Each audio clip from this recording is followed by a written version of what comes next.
BWOne here from BWOne.com. I'm going to give you my review of the T-Mobile Samsung Galaxy S2.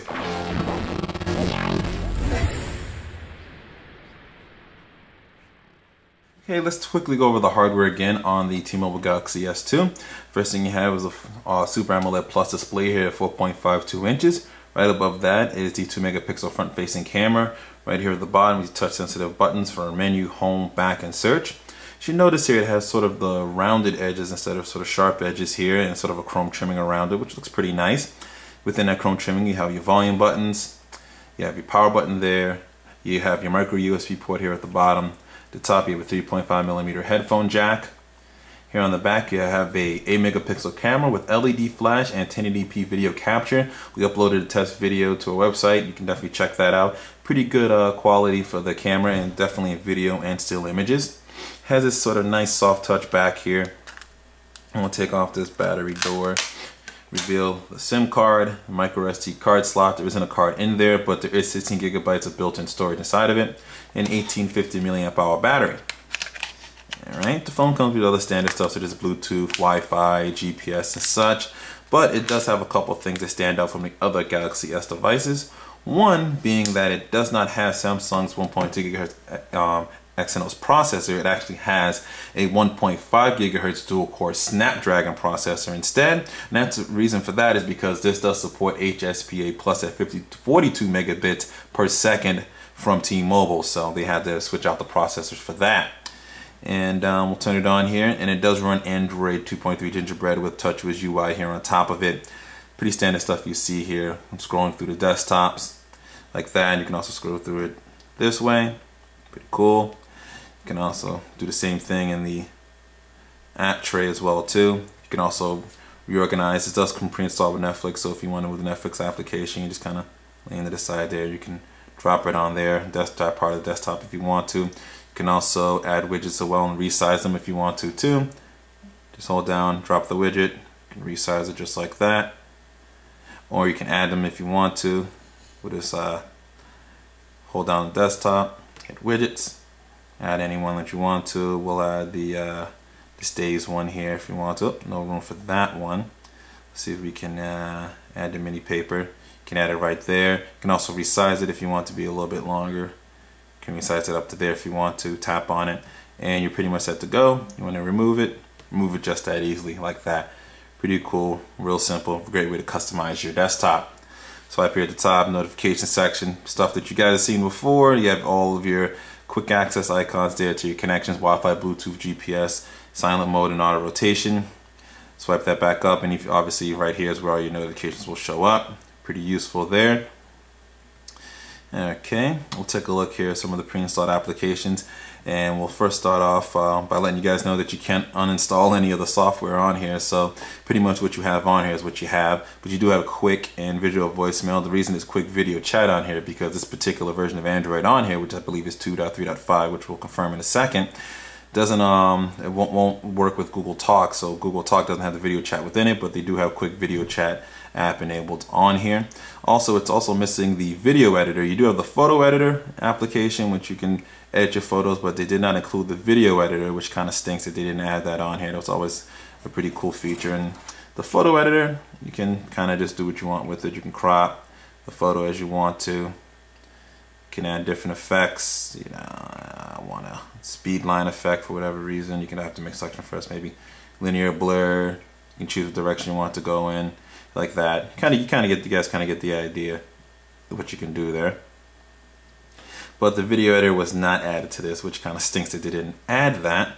But one thing we're going to do here is definitely some benchmark testing, but I'm going to show you the NFC support just for a quick second. That's obviously NFC for tags here, so let's use my badge here that has NFC support within it. And all I really need to do, alright, we'll hit home here, hold it up there to it. There you go. And it'll read all the information that's off of it if there's any information available. You'll see it right there on the tag. So that's pretty cool. You have to turn it on. It's not turned on by default, so you have to check that box to turn it on there. So make sure you do that to be able to use the NFC support. Okay, we'll do some benchmark tests here. We'll start off with a quadrant standard benchmark test. A lot of people have been asking that since this does have a different processor than from the other Galaxy S2 devices. It looks like a crash there. Try and open it up one more time there. Go back. We'll do a speed test too in just a moment, but we'll open up again. We'll run a full benchmark, and we'll come back and let you know what it scores. Alright, in this benchmark test here, it looks like we scored a 2,812 there, which is a little bit lower than when I did it a little while ago. It was at 3017, but you can see that its score is definitely high here. It's already higher than a Nexus 1, Moto Droid X2, some of the example phones there. So it's still a very fast and smooth processor, even though it's not the Samsung one. And next thing we'll do here is we'll do a quick speed test. Now this does support the 42 megabits per second network, but it's not active in the area that we're in. We're in the Boston area. So when that does become active, we'll do a separate video just testing that. But right now I'll just show you what we currently get. I'll go ahead and begin the test.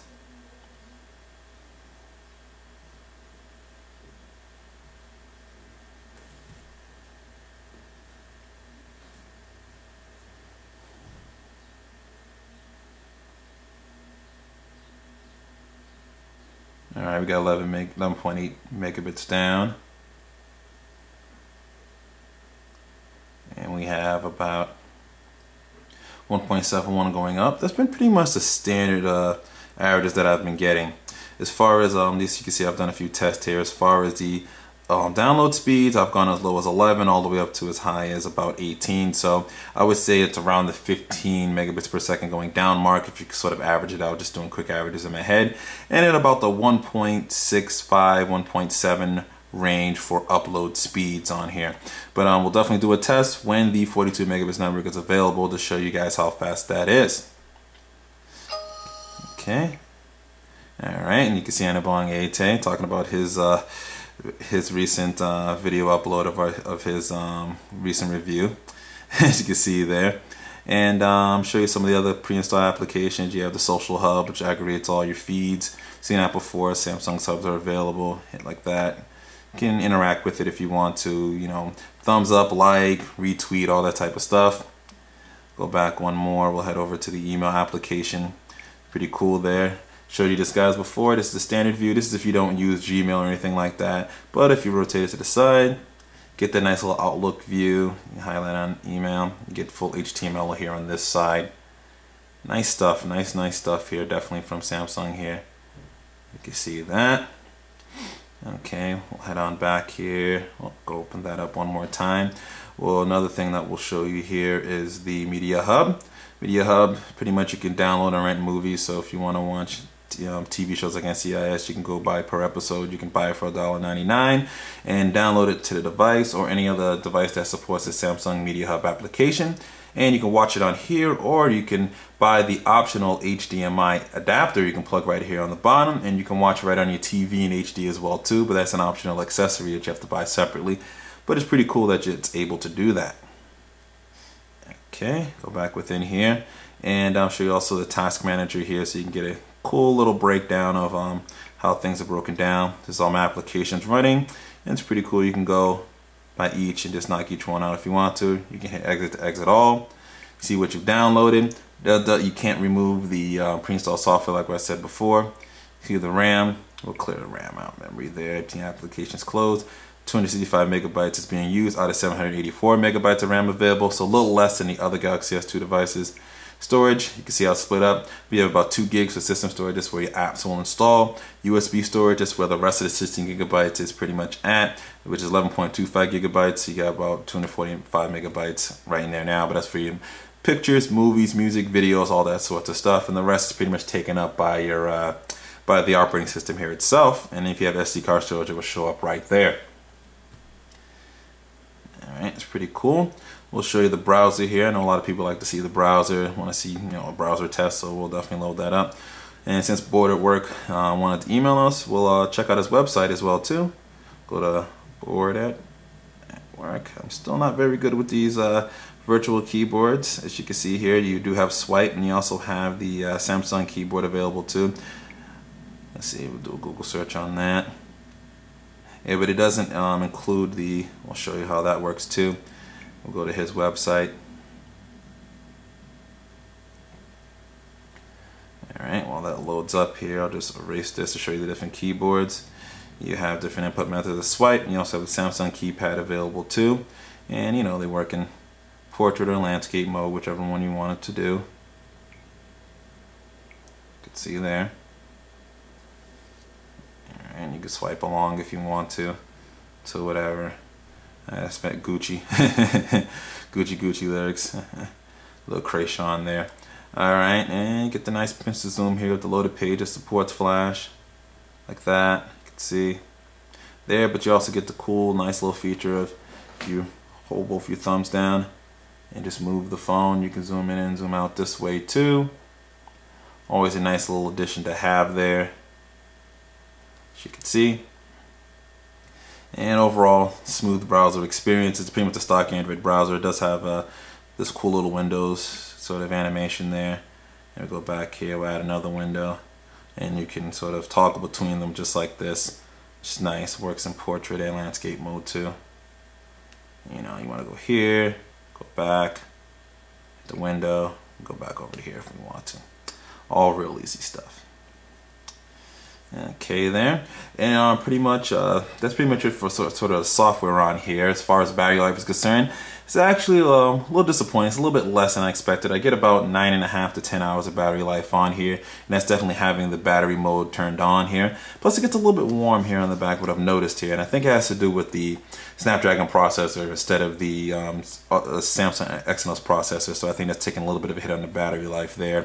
But you can extend the battery life a little bit using the power saving mode option there. If you have that activated, and battery level below 50%, power saver 1, hit OK, continue, it will turn off. You check any of these boxes, it'll turn off certain things, it'll adjust brightness and things of that nature, just to help you save and extend your battery life.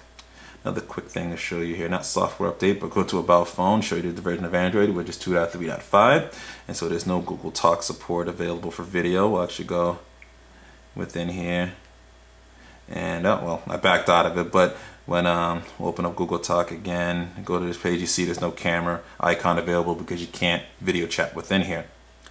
But that's pretty much it for the Samsung Galaxy S2 on T-Mobile. Call quality is also good as well too. Definitely want to mention that because this is a phone and you're going to be making phone calls, so the call quality does sound good too. So let's wrap up my overall thoughts of the T-Mobile Samsung Galaxy S2. Okay, so one of the features that I forgot to mention inside the original review is the voice talk feature. So I simply have to go, "Hi Galaxy." What would you like to do? Text David Johnson. "What's up, man?" Always use him as an example.